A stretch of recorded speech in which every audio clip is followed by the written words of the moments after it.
نعرہ تحقیق، نعرہ حیدری، نعرہ غوثیہ،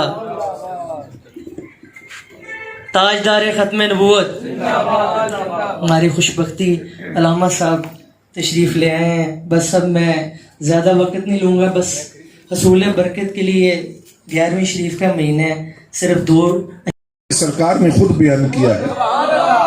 جب نبی علیہ السلام نے بیان کیا تو گویا سرکار فرما یہ رہے ہیں جب جبریل آئے تو میں دیکھ رہا تھا، جبریل نے میرا سینہ چاک کیا تو میں دیکھ رہا تھا، جبریل نے میرا دل نکالا تو میں دیکھ رہا تھا، جبریل نے میرے دل کو زمزم کوثر و تسنیم سے دھویا تو میں دیکھ رہا تھا، جبریل نے میرے دل کو واپس رکھا تو میں دیکھ رہا تھا، جبریل نے میرے سینے کو سی دیا تو میں دیکھ رہا تھا. حضرت غزالی زمان فرماتے ہیں دل باہر پڑا ہے اور سرکار پھر بھی دیکھ رہے ہیں. اس کا مطلب یہ ہے کہ نبی اپنی زندگی کے لیے دل کی دھڑکنوں کا محتاج نہیں ہوتا. نبی کا دل باہر ہو، نبی پھر بھی دیکھ رہا ہوتا.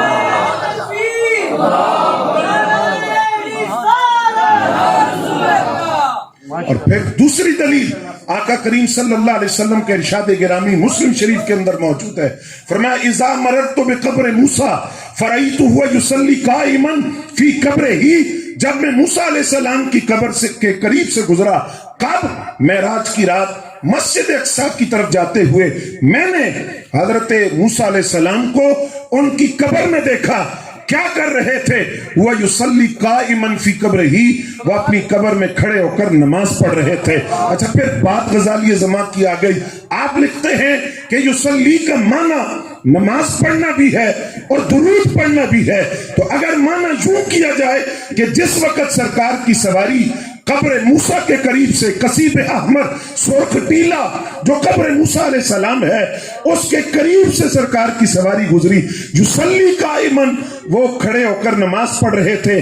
معنی پھر بھی ٹھیک ہے، لیکن چونکہ یصلی کا معنی درود پڑھنا بھی ہے تو معنی اگر یوں کرے کہ جب آمنہ کے لال کی سواری موسیٰ علیہ السلام کی قبر کے قریب سے گزری تو وہ کھڑے ہو کر اپنے امام پر درود و سلام کا نذرانہ پیش کر رہے تھے تو معنی پھر بھی ٹھیک ہو جائے گا. موسیٰ علیہ السلام فرماتے ہیں میں مسجد اقصی میں پہنچا، سرکار وہاں موجود تھے. اور پھر جس وقت آقا کریم صلی اللہ علیہ وسلم چھٹے آسمان پہ پھر ملاقات ہوئی موسیٰ علیہ السلام سے، حضور واپس تشریف لائے تو موسیٰ علیہ السلام سے پھر ملاقات ہوئی، نمازیں کم کروانے کی درخواست کی. تو سوال یہ ہے کہ موسیٰ علیہ السلام قبر میں بھی، مسجد اقصی میں بھی، چھٹے آسمان پہ بھی، حضور واپسی آئے تو چھٹے آسمان پہ پھر ملاقات ہوئی. تو اس سے پتہ چلا کہ نبی صرف قبر میں زندہ نہیں ہوتا بلکہ جس وقت چاہے جہاں چاہے قبر سے اٹھ کر آ بھی سکتا ہے اور جا بھی سکتا ہے. اور اگر کلیم اللہ کی شان یہ ہے تو حبیب اللہ کے مقام اور حیات کا اندازہ کون لگا سکتا ہے؟ پھر عقائد اہل سنت میں سے ایک بنیادی عقیدہ ہے کہ اللہ رب العزت نے اپنے نبی صلی اللہ علیہ وآلہ وسلم کو غیب کا علم عطا کیا ہے. ما کان و ما یکون، جو ہو چکا، جو ہونے والا ہے، سارا علم، اور جو ہو رہا ہے. علامہ اقبال آپ نے ایک بات کی، کہتے ہیں نگاہ نبوت میں تینوں زمانے برابر ہیں. جملہ بڑا مختصر ہے لیکن معنی اس کا بہت بڑا ہے. کہا شعور نبوت میں تینوں زمانے برابر ہیں. سرکار جس طرح ماضی کو دیکھتے ہیں، حال کو دیکھتے ہیں، اسی طرح استقبال کو، مستقبل کو، فیوچر کو بھی دیکھتے ہیں. تینوں زمانے برابر ہیں آقا کریم کی نگاہ نبوت میں. اور مجدد الفسانی رحمۃ اللہ علیہ فرماتے ہیں نبی علیہ السلام نے یہ جو قیامت کی علامتیں بیان کی ہیں، اگر سرکار کو غیب کا علم نہیں تھا تو کس بنیاد پر یہ ساری علامتیں بیان کی؟ دجال کا فتنہ سب سے بڑا فتنہ، علامات قیامت میں سے سب سے بڑی علامت. ہر نبی اپنی امت کو ڈراتا رہا دجال کے فتنے سے. آقا کریم صلی اللہ علیہ وسلم نے بھی اپنی امت کو خبردار کیا اس فتنے سے. یہ فتنہ کب آئے گا؟ قرب قیامت. قیامت کب آئے گی ہم نہیں جانتے، لیکن وہ جانتے ہیں، وہ اللہ کی عطا سے جانتے ہیں کہ قیامت کب آئے گی.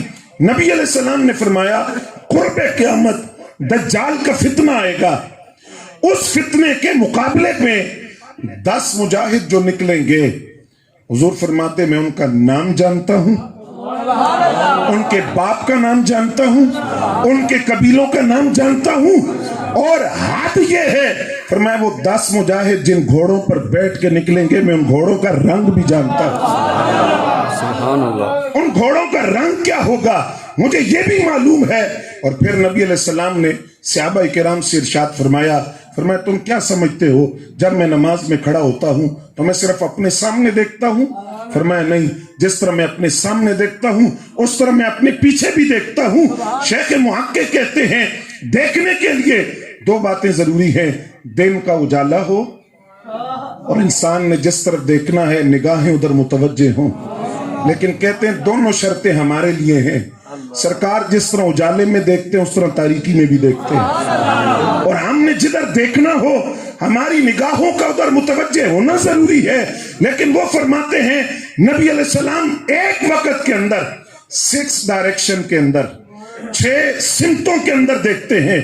سرکار کا چہرہ انور جدھر بھی ہو ایک نگاہ میں سرکار سامنے بھی دیکھتے ہیں, پیچھے بھی دیکھتے ہیں, اوپر بھی دیکھتے ہیں, نیچے بھی دیکھتے ہیں, دائیں بھی دیکھتے ہیں, بائیں بھی دیکھتے ہیں. اور کمال یہ ہے جس طرح سرکار ظاہر دیکھتے ہیں اس طرح سرکار باطن بھی دیکھتے ہیں. میں صحابہ میں تمہارے رکوع بھی دیکھتا ہوں اور تمہارے خشوع بھی دیکھتا ہوں. خشوع کا تعلق تو دل کے ساتھ ہے کہ نماز میں توجہ کدھر ہے, یہ نظر آنے والی چیز تو نہیں ہے, اس کا تعلق تو دل سے ہے. لیکن فرمایا میں تمہارا خشوع بھی دیکھتا ہوں, میں جانتا ہوں تمہارا دل کس طرح متوجہ ہے, تمہارے باطن پر بھی میری نگاہ ہوتی ہے. آقا کریم صلی اللہ علیہ وآلہ وسلم علامہ بدر الدین عینی رحمت اللہ تعالی علیہ آپ فرماتے ہیں اگر کوئی بندہ یہ دعویٰ کرے کہ مجھے 5 باتوں کا علم ہے, جس کے بارے میں فرمایا کہ اللہ کی ذات کے علاوہ ان 5 باتوں کا علم کسی کو نہیں, اگر کوئی بندہ یہ دعویٰ کرے کہ مجھے ان 5 باتوں کا علم ہے تو وہ جھوٹا ہوگا. لیکن اگر وہ یہ کہے کہ میں حضور کی نسبت سے 5 باتوں کا علم رکھتا ہوں تو فرمایا وہ سچا ہے. سبحان اللہ. وہ سچ کہہ رہا ہے کیونکہ اللہ نے اپنے نبی کو ان 5 باتوں کا علم عطا کیا. اور علامہ علوی مالکی نے تو بڑی خوبصورت بات لکھی. آپ فرماتے ہیں لوگ کہتے ہیں نبی علیہ السلام کو ان 5 باتوں کا علم نہیں. کون سی 5 باتیں؟ کہ بارش کب ہوگی, ماں کے پیٹ میں کیا ہے, کل کیا ہوگا, کون کہاں مرے گا, قیامت کب آئے گی. لوگ کہتے ہیں کہ 5 باتیں اللہ کو صرف پتہ ہیں. تو فرمایا کہ اللہ کو بالکل پتہ ہیں, اللہ جانتا ہے, اور اللہ کا یہ علم ذاتی ہے, لیکن رب جس کو چاہے یہ علم عطا فرما دے. آپ نے بات لکھی, آپ سمجھیں گے نا یہ بات. فرماتے ہیں کہ دنیا کے اندر 7 کتب ہر وقت موجود ہوتے ہیں جن کو ان 5 باتوں کا علم ہوتا ہے. بارش کب ہوگی, کون کہاں مرے گا, کل کیا ہوگا, ماں کے پیٹ میں, ما فی الارحام, ماں کے پیٹ میں کیا ہے, اور قیامت کب آئے گی. 7 کتب ہر وقت موجود رہتے ہیں, ایک کا انتقال ہو جائے دوسرا اس کی جگہ لے لیتا ہے. اب وہ فرماتے ہیں اگر کتب جانتے ہیں, کتب سے آگے مقام ہے غوث کا, غوث سے آگے مقام ہے غوث اعظم کا, غوث اعظم سے آگے مقام ہے تابعی کا, تابعی سے آگے مقام ہے صحابہ کا, صحابہ میں بیت رضوان والے افضل, بیت رضوان والوں سے احد والے افضل, احد والوں سے بدری صحابہ افضل, بدری صحابہ سے عشرہ مبشرہ افضل, عشرہ مبشرہ سے 4 یار افضل, 4 یاروں سے یار غار افضل, یار غار سے آگے مقام نبوت, مقام نبوت سے آگے مقام رسالت. اور رسولوں کے اندر اولو العظم رسول سارے رسولوں پر فضیلت رکھتے ہیں, اور اولو العظم رسولوں کے امام کو آمینہ کا لال کہا جاتا ہے. فرمایا اگر کتب جانتے ہیں ان 5 باتوں کا علم تو آقا کریم صلی اللہ علیہ وآلہ وسلم کی نگاہ ناز کا علم کیا ہوگا. حضرت غوث اعظم شیخ عبد القادر جیلانی رحمت اللہ علیہ آپ فرماتے ہیں نظر تو الہ بلاد اللہ جمعن کا خردلت علی حکم اتصال. فرمایا میں تو رب کے سارے شہروں کو یوں دیکھتا ہوں جس طرح ہاتھ کی ہتھیلی پر رائی کا دانہ دیکھتا ہوں. اس کا مطلب جو بیان کیا علماء نے, فرمایا اس کا مطلب یہ ہے وہ کائنات کی ابتدا بھی جانتے ہیں, انتہا بھی جانتے ہیں, کائنات کی وسعتوں سے واقف ہیں. تو نیوٹن سے کسی نے پوچھا کہ تم بتا سکتے ہو کائنات کا آخری کنارہ کیا ہے؟ اس نے کہا نہیں, ہم نے خوردبین بنائی ہے لیکن کروڑوں سال کے فاصلے پر ایک گلیکسی ہے, کہکشاں ہے, نوری کہکشاں, اس کو ہم نے دیکھا ہے, لیکن کائنات کا آخری کنارہ کیا ہے ہم نہیں بتا سکتے. اور 10 لاکھ سال بھی ہم آلے ایجاد کرتے رہے, سائنس کے اندر ترقی کر لیں, ہم نہیں بتا سکتے کائنات کا آخری کنارہ کیا ہے، نیوٹن نہیں جانتا، لیکن 11ویں والا پیر جانتا ہے۔